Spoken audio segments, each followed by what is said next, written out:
Salut à tous et bienvenue sur notre chaîne dédiée au Real Madrid. N'hésitez pas à lâcher un petit pouce bleu. Si vous appréciez notre contenu, n'oubliez pas de vous abonner pour rester informé de toutes les actualités concernant votre club préféré. Dans cette vidéo, nous allons parler d'un énorme coup de transfert pour le Madrid. Mais avant, il faut parler d'autres sujets qui sont également très importants sur notre club bien-aimé. Passons au premier. Le Chelsea veut frapper fort sur le marché estival et son objectif n'est autre que Rodrygo Goes. Selon des informations venant d'Angleterre, le club londonien serait prêt à présenter une offre proche des 80 millions d'euros pour le Brésilien, un chiffre qui, bien que considérable, me semble clairement insuffisant non seulement pour ce que Rodrygo représente en tant que footballeur, mais pour tout ce qu'il symbolise dans le présent et le futur immédiat du Real Madrid. En tant que madridiste, je ne peux pas être plus en désaccord avec l'idée de vendre un joueur qui a démontré son engagement, sa qualité, son dévouement et une croissance notable saison après saison, et c'est pourquoi je le dis haut et clair, vendre Rodrygo serait une énorme erreur, l'une de ces décisions que le temps finirait par juger avec sévérité. Rodrygo n'est pas simplement un attaquant, de plus ce n'est pas l'un de ces joueurs qui apparaissent, remplissent leur rôle et disparaissent sans laisser de traces. C'est un footballeur qui a laissé sa marque lors des grandes soirées, qui a été décisif quand nous en avions le plus besoin et qui a grandi dans l'écosystème blanc avec une naturalité que très peu ont réussi à ses 23 ans. Il sait déjà ce que c'est que de gagner des titres importants, marquer des buts vitaux en Ligue des Champions et supporter la pression de porter le maillot le plus lourd du monde.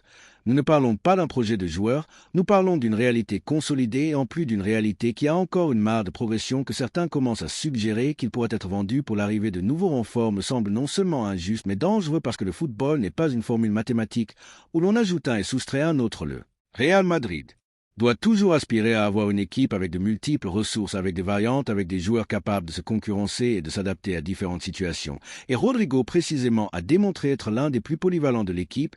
Il peut jouer des deux côtés, il peut agir comme un faux neuf, il peut même reculer pour s'associer sa intelligence tactique, sa compréhension du jeu et sa capacité à interpréter ce dont l'équipe a besoin à chaque moment en font un atout trop précieux pour s'en séparer. N'oublions pas non plus que dans une saison marquée par l'exigence avec plus de 50 apparitions, Rodrygo a apporté 13 buts et 10 passes décisives. Ce sont des chiffres qui reflètent son impact. Mais même ainsi, il ne raconte pas toute l'histoire, car au-delà des statistiques, Rodrygo a été un élément qui équilibre, qui génère, qui oxygène l'équipe avec ses démarquages, avec sa mobilité, avec son engagement sans ballon. Il a évolué dans son travail défensif, dans sa prise de décision, dans sa maturité générale sur le terrain. Ce n'est pas un joueur qui brille seulement dans les grands moments, c'est l'un de ceux qui améliorent l'équipe, qui comprennent le jeu collectif, qui ne se cache pas. Et dans un club comme le Real Madrid, c'est de l'or pur. Je comprends que le Chelsea le veuille, je le comprends parfaitement. Enzo Maresca, le nouvel entraîneur de l'équipe anglaise, cherche un leader offensif pour son projet, quelqu'un capable de contribuer dès le premier jour avec l'expérience lors des grandes soirées et de la jeunesse pour continuer à grandir. Et Rodrygo correspond parfaitement à ce profil. Sa capacité d'adaptation, sa qualité individuelle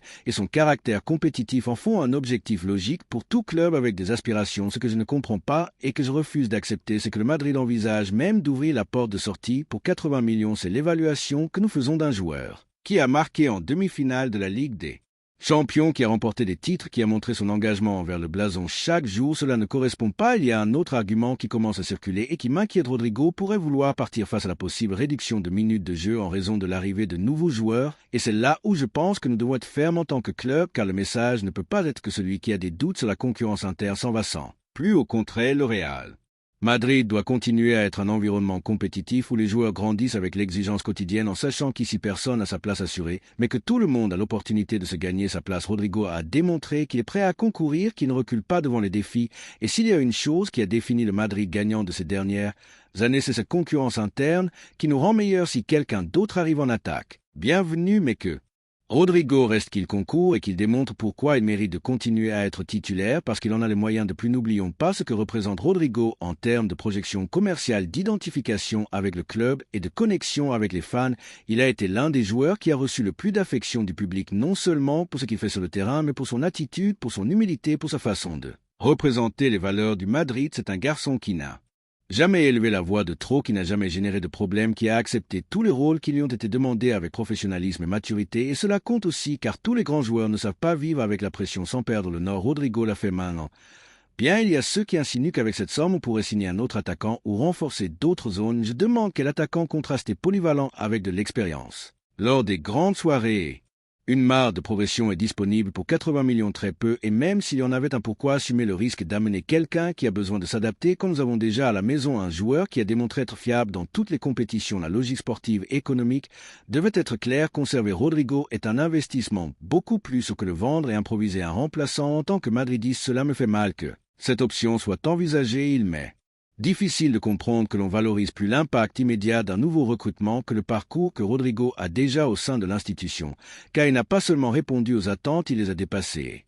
Je suis convaincu que sa meilleure version est encore à venir. Il y a des joueurs qui ont besoin de plus de temps pour exploiter complètement leur potentiel, et il est juste à cette étape où il commence à devenir un joueur mûr, complet, létal. Ce ne serait pas la première fois qu'un grand club regrette de vendre quelqu'un juste avant sa meilleure période. Ne commettons pas cette erreur. Nous donc aujourd'hui, j'élève la voix depuis le cœur, depuis le sentiment de celui qui soutient le club depuis des années, quoi qu'il arrive, depuis celui qui célèbre chaque but, souffle chaque défaite et vit chaque mercato avec illusion et nervosité. Et je le dis avec clarté, Rodrigo ne doit pas partir, pas maintenant, pas comme ça, pas pour ce prix, pas quand nous sommes sur le point de construire une nouvelle ère dorée avec une équipe jeune, ambitieuse et affamée de gloire. Maintenant, je vous demande à tous, vous les Meurants qui vivez avec la même intensité que moi, pensez-vous vraiment que vendre Rodrigo pour 80 millions serait une bonne affaire? Pensez-vous que son départ ne se remarquerait pas, ou pensez-vous comme moi que ce garçon a encore beaucoup à donner et qu'il mérite de continuer à être une pièce clé du projet? Je veux connaître votre opinion, car je sais que dans ce club, la voix du madridisme compte. La deuxième nouvelle concerne une décision très importante dans notre club bien-aimé. Le Real Madrid a posé son regard sur l'un des talents les plus prometteurs du football portugais, et personnellement, je ne peux pas être plus en faveur de cette opération qui se profile comme un investissement stratégique pour la prochaine décennie. Je fais bien sûr référence à Rodrigo Mora, le jeune meneur de jeu du Porto qui, avec seulement 18 ans, a conquis la première ligue et a attiré l'attention de l'élite européenne avec une autorité qui n'est pas du tout commune à cet âge. En tant que madridiste convaincu, je vois dans ce mouvement bien plus qu'un simple pari sur un jeune joueur. Je vois la confirmation d'un projet sportif ambitieux, cohérent et avec une vision d'avenir, une étape de plus vers cet objectif de construire non seulement une équipe compétitive, mais une dynastie moderne. Rodrigo Mora a brillé lors de sa première saison en tant que professionnel. Il l'a fait dans un club exigeant comme le Porto, sous la pression constante de se battre pour des titres dans un championnat où la marge d'erreur est minime, et il n'a pas seulement performé, il a brillé avec 10 buts et 4 passes décisives. Il est devenu une pièce clé du schéma offensif des Dragos. Mais s'il y a une chose qui m'enthousiasme encore plus que ses chiffres, c'est sa façon de jouer. Il a une lecture du jeu surprenante, une maturité peu habituelle chez les garçons de son âge. Il maîtrise les deux profils, il se déplace librement entre les lignes, il sait quand accélérer et quand ralentir. Il a de la présence et ne tremble pas quand il entre dans la surface.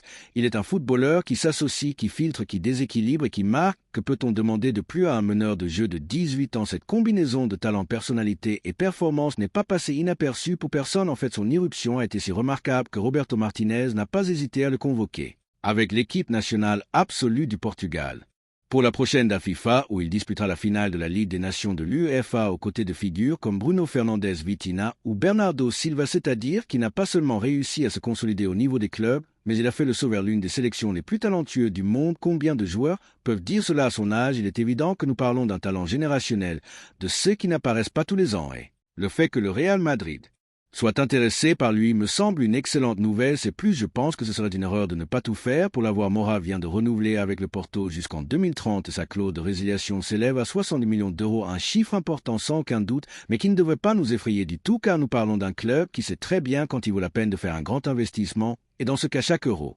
investi aurait tout son sens. Il y a ceux qui pourraient argumenter que c'est trop d'argent pour un joueur si jeune, et je comprends ces doutes, mais le football moderne nous a appris que celui qui attend trop se retrouve à la traîne. Les grands talents sont assurés tôt avant que leur prix ne s'envole et qu'ils ne deviennent des transferts impossibles. Nous l'avons déjà vécu avec des cas comme celui de Bellingham qui est arrivé jeune et qui est aujourd'hui l'un des leaders de l'équipe, et la même chose peut être dite d'autres noms qui sont arrivés en leur temps comme des promesses et qui sont aujourd'hui des réalités. Le Real Madrid a démontré être un spécialiste dans la détection de jeunes talents et leur développement au plus haut niveau. Pourquoi ne pas le faire aussi avec Rodrigo Mora? De plus, nous ne parlons pas d'un transfert qui viendrait boucher des trous ou occuper la place de quelqu'un. Tout le contraire, Mora arriverait pour ajouter, pour grandir, pour concurrencer sainement et contribuer dès le premier jour. Il a amplement les qualités pour jouer des minutes dès le début, mais aussi l'humilité pour comprendre qu'il doit les mériter, et cela, pour moi, est clé, car au-delà du talent, ce qui fait la différence au Real Madrid, c'est la mentalité, et Mora, selon tout ce que j'ai lu et vu sur lui, a une mentalité gagnante.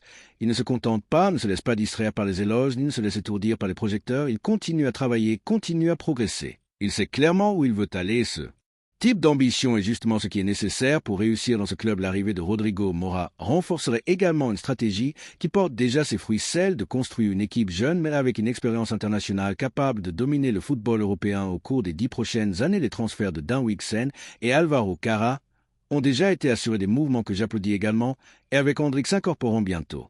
L'avenir offensif de l'équipe semble être en bonne main incorporée. Mora serait faire un pas de plus dans la bonne direction. C'est construire dès maintenant l'équipe que nous voulons voir dans 3, 5 ou 10 ans. C'est assurer le présent et le futur en même temps. Et en tant que madridiste, cela m'enthousiasme de voir le club avec cette ambition, car il ne s'agit pas seulement de gagner aujourd'hui, il s'agit de se préparer à continuer à gagner demain, de maintenir cette culture gagnante qui nous a rendus uniques, de combiner expérience et jeunesse, talent et travail, étoiles établies et jeunes affamés. Rodrigo Mora s'intègre parfaitement dans ce modèle et j'ose dire que s'il arrive, il ne s'adaptera pas seulement rapidement, mais deviendra l'un des joueurs les plus importants du futur projet. Blanche ne veut pas laisser de côté une réflexion importante. Si nous ne le signons pas, nous le ferons à un autre grand club et sincèrement, je préfère le voir briller au Santiago Bernabéu plutôt que de l'affronter avec un autre maillot, car il a tout pour devenir l'un de ces joueurs qui décident des grands matchs, qui apparaissent dans les moments clés, qui font la différence. Et ce type de joueur doit toujours être avec nous, jamais contre nous. C'est pourquoi aujourd'hui j'élève la voix en tant que fan et je dis avec conviction, signer Rodrigo Mora serait un succès retentissant, une opération avec du sens, avec de la perspective, avec de la projection. Et je le dis non seulement depuis l'émotion, mais aussi depuis la logique, car tout indique que nous sommes face à un talent unique, prêt à faire le saut, et nous avons la structure parfaite pour l'accueillir. Tous les clubs n'ont pas l'environnement adéquat pour faire grandir un jeune talent sans le brûler. Le Real Madrid, là, il a démontré encore et encore. Et avec Mora, il peut répéter l'histoire. Maintenant, bien, je veux vous demander à tous, vous les madridistes qui ressentez l'écusson comme moi, que pensez-vous du possible transfert de Rodrigo Mora? Cela vous enthousiasme-t-il autant que moi? Pensez-vous que ce serait une bonne incorporation à court, moyen et long terme, ou préfériez-vous que l'on renforce une autre position? J'ai clair que c'est le type de joueur qui mérite d'être dans notre radar et pour lequel cela vaut la peine de parier fort, mais je suis intéressé de savoir comment vous le voyez, vous, car ce club se construit aussi depuis la passion de ses gens, et quand les fans s'enthousiasment pour un transfert, quand ils sentent qu'il y a un talent spécial, qui peut marquer une époque, cela se remarque, se transmet, se vit. Pour terminer, je ne peux dire qu'une chose de plus: Rodrigo Mora a tout pour triompher avec notre maillot, et nous en tant que club avons tout pour l'aider à atteindre sa meilleure version. C'est une opportunité que nous ne devrions pas laisser passer, car le futur se construit aujourd'hui, car les grandes équipes se forment avec vision, courage et ambition, car le Madrid n'attend pas que les autres décident, il agit, et car les joueurs spéciaux doivent être ici à la maison au Santiago Bernabéu. Alors si cela se concrétise, bienvenue Rodrigo Mora. C'est ta place, c'est ta destinée. La troisième nouvelle concerne un énorme coup de théâtre dans le club. Le Real Madrid l'a encore fait une fois de plus, tandis que beaucoup parlent, nous agissons, tandis que d'autres se remplissent la bouche de promesses vides. Nous faisons des pas fermes stratégiques et contondants, et cette fois le nom qui fait la une est celui de Nico Williams, l'ailier électrique de l'Athletic La Perle, qui a brillé de mille feux lors de l'Euro, le joueur que tout le monde voulait mais qu'un seul club peut lui offrir ce qu'il mérite vraiment, car quand le meilleur club du monde t'appelle, il n'y a pas photo, il n'y a pas de doute, il n'y a pas de débat. L'histoire te séduit, les titres t'attendent, la gloire t'embrasse, et cela n'arrive qu'au Santiago Bernabéu. Le reste ne sont que des imitations. En tant que madridiste, je dois le dire clairement et sans détour, ce transfert m'enthousiasme profondément. Nico Williams représente beaucoup de choses à la fois: jeunesse, vitesse, déséquilibre, personnalité, fin, caractère compétitif, marre de progression et un potentiel énorme. Mais il représente aussi une autre chose tout aussi importante: l'intelligence dans la planification sportive, car ce n'est pas un hasard si le Real Madrid s'est lancé à sa poursuite juste au moment où sa valeur marchande est en hausse, où son nom est sur toutes les lèvres, où il a démontré avec la sélection qu'il est prêt à faire le saut définitif. Ici, on ne improvise pas, ici on réfléchit, on projette et on exécute. C'est pourquoi nous sommes le meilleur club du siècle et de celui à venir aussi. Le cas de Nico est paradigmatique. Depuis plus d'un an, le Barcelona le avait dans le collimateur. Il le voulait comme solution à leur crise sportive. Il le voyait comme symbole de renouveau, comme le transfert qui enthousiasmerait une afition de plus en plus résignée. Mais ils ne l'ont pas obtenu, car promettre à un joueur des minutes de jeu ne suffit pas, car vendre de la fumée, c'est le projet jeune n'est pas suffisant quand il n'y a pas de stabilité, ni d'argent, ni de crédibilité institutionnelle. Nico n'a pas mordu à l'hameçon. Il a attendu, il a grandi, et maintenant il est sur le point d'atterrir là où les légendes se font, tandis qu'à Barcelona, il continue à se battre avec les chiffres et les inscriptions. À Madrid, on recrute, on planifie et on gagne. Ce n'est pas seulement le Barça qui a été mis en évidence. L'Arsenal, depuis Londres, avait aussi bougé ses pions. Arteta le voulait, le voyait comme le complément parfait pour son système, comme l'étincelle qui leur manquait sur le côté. Mais bien sûr, quand on entre en concurrence avec le Madrid, on sait que c'est compliqué, très compliqué, et peu importe si on offre un meilleur salaire, si on promet d'être titulaire, si on vend la Premier League comme la meilleure ligue du monde, car aux vrais cracks, ce n'est pas seulement l'argent qui les intéresse, c'est l'histoire, la grandeur, le poids d'un maillot. Et quand on vous offre de jouer aux côtés de Bellingham, Vinicius, Camavinga, Valverde est de faire partie du projet le plus ambitieux de la planète, les comparaisons disparaissent et Nico l'a compris sur le plan sportif. Son arrivée est un succès absolu. Nico est le profil de joueur qui ne court pas les rues ailiers, pur vertical rapide avec une capacité de débordement un contre un avec la fin de s'améliorer avec une attitude professionnelle impeccable. Il a cette audace dont on a tant besoin dans les matchs serrés 7. Étincelle qui peut changer un résultat en une action. Le meilleur reste à venir au Madrid, entouré d'étoiles exigeant au plus haut niveau, entraîné chaque jour avec les meilleurs. Il va multiplier son niveau, je n'ai aucun doute ici. Il ne viendra pas pour remplir, il viendra pour exploser, pour devenir un joueur de classe mondiale. Et pour ceux qui craignent la concurrence interne, je leur dis bienheureuse concurrence au Real Madrid. Il n'y a pas de place pour le conformisme, personne à sa place assurée, tout le monde doit lutter. S'améliorer, se réinventer. Avec Vinicius et Nico sur les ailes, l'attaque gagne une profondeur létale et si Rodrigo doit faire plus d'efforts, tant mieux pour tous car le niveau collectif monte et quand cela se produit, les titres arrivent ainsi. Cela a toujours été ainsi, cela sera la clause de 60 millions peut sembler élevée pour certains. Mais pour le Madrid, ce n'est pas une dépense, c'est un investissement. Nous investissons dans le jeune talent, dans le présent et dans le futur et voyons ce qui se paie aujourd'hui pour des joueur beaucoup moins déterminant. Nico est une aubaine. Pour ce prix, non seulement vous obtenez un footballeur déséquilibrant, vous obtenez un idole potentiel, un joueur qui peut faire la différence en Ligue des Champions, un atout qui grandira en valeur et en performance année après année. Ils l'ont vu nos dirigeants et nous le voyons. Tous ceux qui suivons le football avec discernement dans le vestiaire, son intégration sera naturelle. Il parle la langue, il connaît beaucoup des internationaux. Espagnol, il a une mentalité professionnelle. Il ne vient pas pour se faire des amis, il vient pour concourir et pour gagner. Et c'est qu'ici, si tu performes, les fans te donnent tout. Le Bernabéu n'offre pas d'applaudissements faciles, mais quand tu les mérites, il n'y a pas de stade comme celui-ci. Nico va le vivre, le sentir et tomber amoureux de ce maillot. Comme tant d'autres avons lu, le coup moral à l'Athletic Club est inévitable. C'est un club que je respecte, qui a fait un travail impressionnant avec le centre de formation, mais c'est que retenir Nico était presque impossible. Quand les joueurs grandissent, autant les cycles se ferment, et s'ils se ferment pour aller au Madrid, c'est que tout s'est bien passé. Il ne s'agit pas de leur enlever quelque chose, il s'agit de continuer le développement d'un joueur qui a besoin maintenant d'une autre dimension, d'une autre pression, d'une autre motivation, et à Bilbao ils le savent. Ce transfert à tout ce que nous aimons, nous les Madridistes, qualité, jeunesse, futur, concurrence interne, dommage aux rivales et supériorité sur le marché. C'est pourquoi je suis si satisfait, car dans un été où beaucoup de clubs bougent en direction, le nôtre montre une fois de plus qu'il a une feuille de route claire. Nous voulons dominer l'Europe au cours des 10 prochaines années et avec des mouvements comme celui-ci, nous y parvenons. Et maintenant, je vous demande, compagnons madridistes famille Blanche, qu'en pensez-vous? Vous ressentez-vous la même excitation que moi à l'idée de voir Nico avec notre maillot? N'est-ce pas merveilleux de voir comment nous avons encore une fois gagné la partie contre le Barcelona et l'Arsenal? N'est-ce pas un plaisir de savoir que nous continuons à être le club le plus désiré, le plus craint et le plus admiré? J'aimerais lire votre opinion car il ne s'agit pas seulement d'un transfert, il s'agit de notre identité, de la façon dont nous continuons à grandir la façon dont nous ne contentons jamais. Nico Williams est sur le point de faire le pas le plus important de sa carrière et il va le faire avec nous. Nous allons le voir courir sur ce côté, soulever le Bernabéu avec ses actions, se battre pour chaque ballon, célébrer des buts lors de nuits magiques. Nous allons en profiter et continuer à rêver car dans ce club, chaque saison est une nouvelle conquête. L'avenir s'appelle Nico et le présent reste blanc. Laissez-nous votre opinion dans les commentaires. Merci d'avoir regardé cette vidéo et j'espère que cette vidéo vous a plu. N'hésitez pas à lâcher un petit pouce bleu, vous abonner à la chaîne et à activer la cloche pour ne rien manquer des prochaines vidéos.